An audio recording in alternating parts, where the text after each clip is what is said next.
Hi everyone, my name is Steve Smith, aka Ardalis. Welcome to my course, Refactoring for C# Developers. This is my 11th Pluralsight course. I help individuals and teams write better software.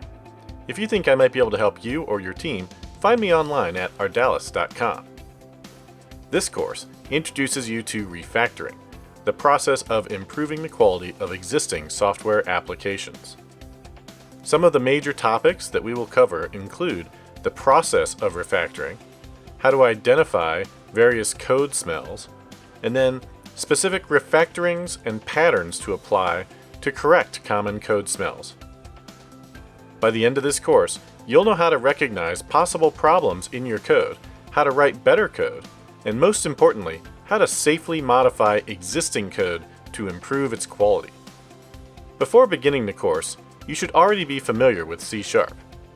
From here, you should feel comfortable diving into other code quality courses like Solid Principles for C# developers, Domain-Driven Design Fundamentals, which describes a proven approach for architecting and delivering complex software solutions, and various design pattern courses.